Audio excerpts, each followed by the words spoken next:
and welcome back to my channel. Today we have an October TBR, which is my first monthly TBR in like 3 or 4 months. I got so busy with wedding planning that I just kind of fell out of reading because I didn't have time for it, but now I've been married for a couple of weeks and I'm just fully diving back into the world of books. So I have quite the stack today to get into, so let's get straight into it.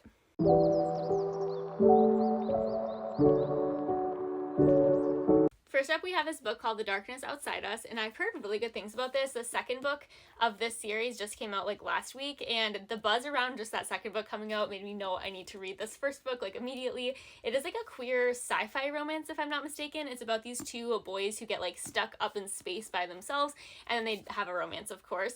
And it sounds so cute. And I have a couple of friends who read this recently who just gave it 5 stars, absolutely adored it, so that made me know I have to read it like as soon as possible. And then another book that I'm super pumped for is this book called Deadbeat. This is the author of another book that I read last year called The Other Side of Night, and it was one of the first ARCs or advanced reader copies that I ever got in the mail, so I was super excited to read that first book, and I ended up really enjoying it. The first one was like a thriller, but that had sci-fi elements to it. I'm not sure if this one is like that too, or if it's just completely a thriller, but this one is following a desperate single father as he searches for the anonymous employer who hired him as a hitman. This book follows this man who used to have his entire life together until this car wreck took everything from him. Now he's divorced, he's a drunk, and he just doesn't have much to live for, and he's offered just an insane sum of money to kill a really, really evil man. Next up, we have this book called If I Were You. This one just came out, I think in September, and this one is about this couple that is really struggling in their relationship, and on their way to a family wedding, they accidentally swap bodies. So, sounds super wild, but I feel like that could be a pretty fun read, so I'm excited for this. Next up is a book that I'm going into completely blind, so I won't tell you anything about the premise of this because I have no idea,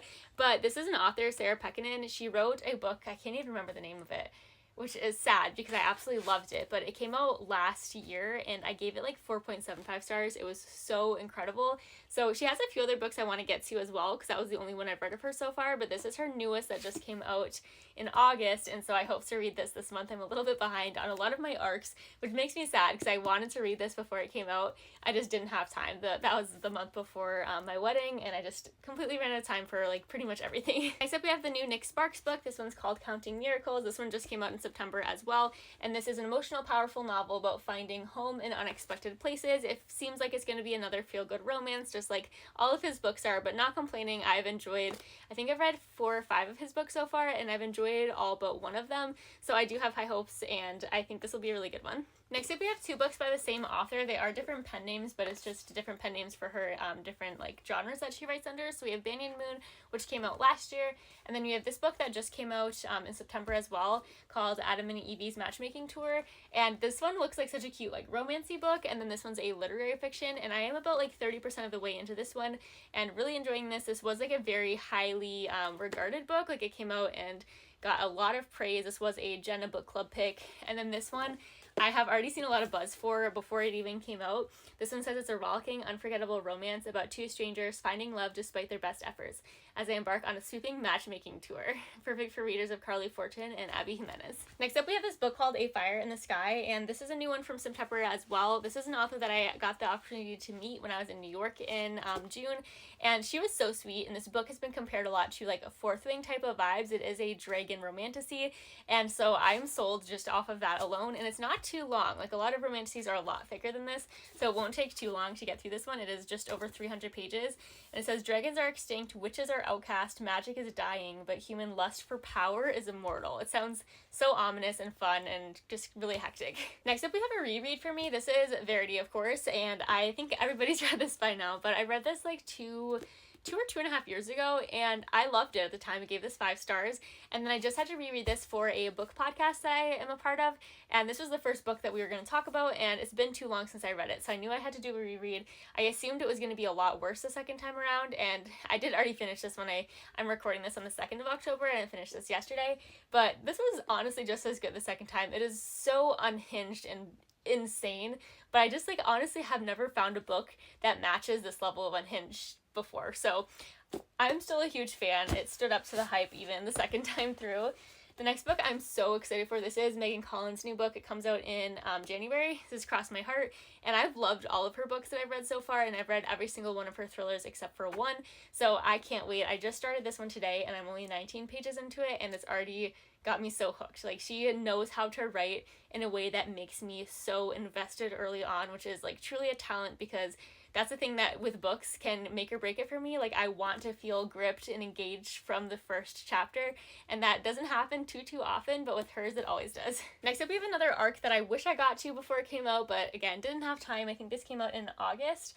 Yeah, it came out at the very end of August, and this is Daydream by Hannah Grace. This is the third book in like the Icebreaker series, and I'm so excited for this because I've heard this is her best one so far by a lot of different people. Some people like Icebreaker still the best, but Icebreaker actually wasn't my favorite. I just had a pet peeve. I was a figure skater, and the figure skating in that book is like not done accurately or well, and it just drove me insane. So I'm so excited for this one though. This is a couple of characters in the books that people have been wanting to have their own books. This is about Henry. So I just absolutely can't wait to read this one. The next one is something that I've been putting off for a long time. This is the reappearance of Rachel Price.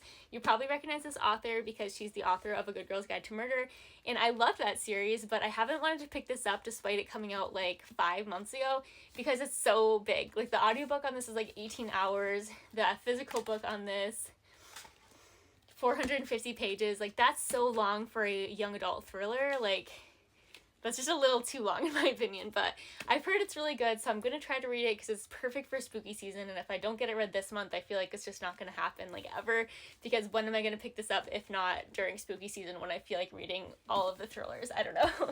This is a placeholder because I do want to read The Boyfriend. I'll put a little picture up, or my husband will put a little picture up right here.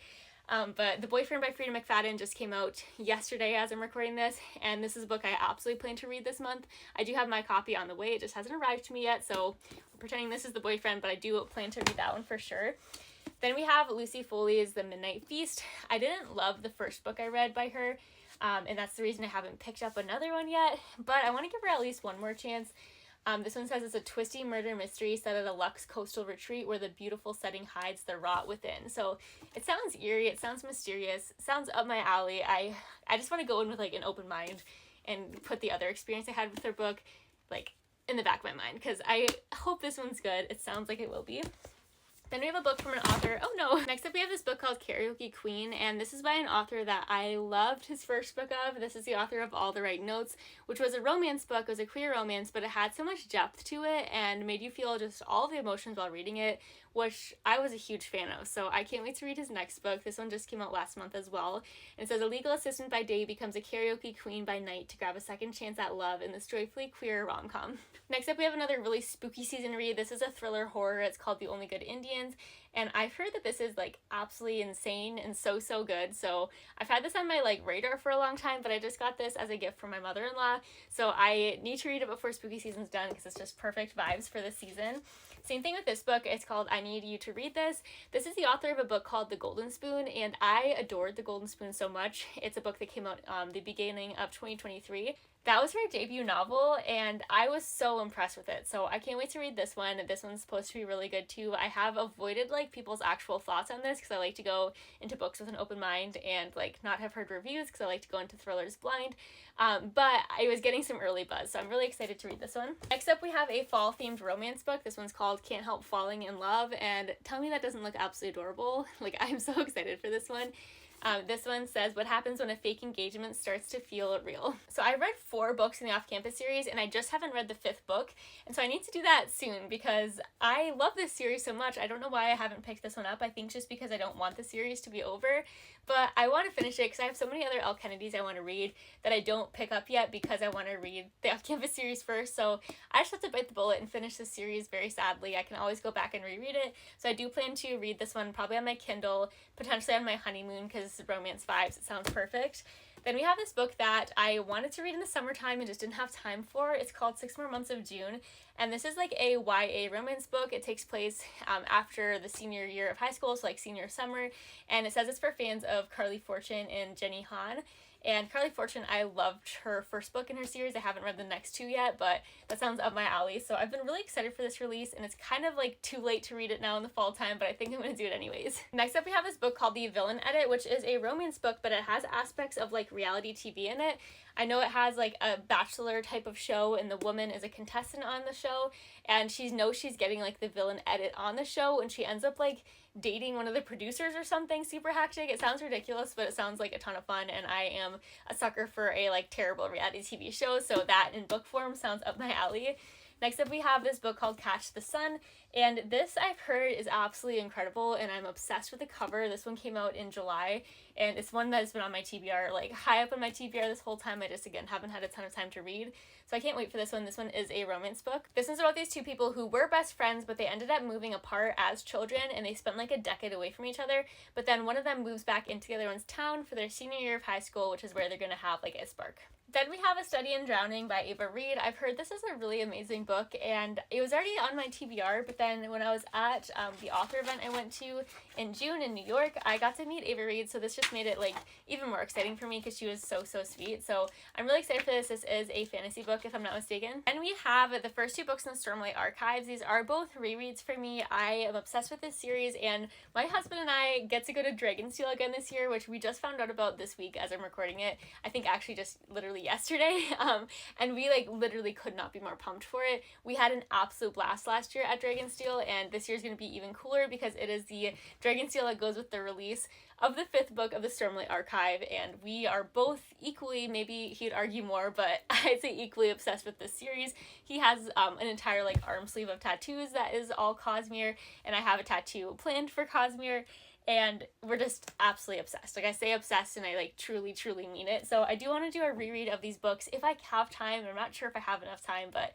I'm for sure gonna just start just to like get back into the world, even if I don't finish all of them. I did read these books just a year ago, so it hasn't been like too long. I still remember everything, or remember a lot of it. So even if I just get through a couple books, that'd be amazing. I'm gonna for sure try to finish The Way of Kings in October, and then get a little bit of the ways into Words of Radiance.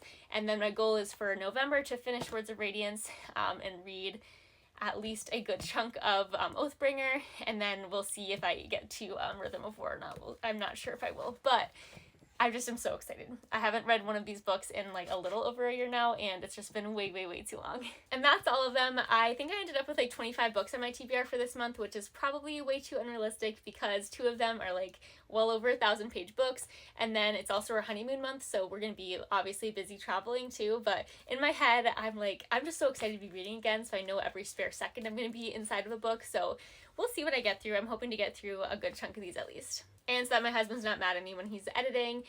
Thank you so much for watching this video. This is your official outro, Abe. And stay tuned for the end of the month when I'll post my wrap up, and we'll see how many of these I actually get through.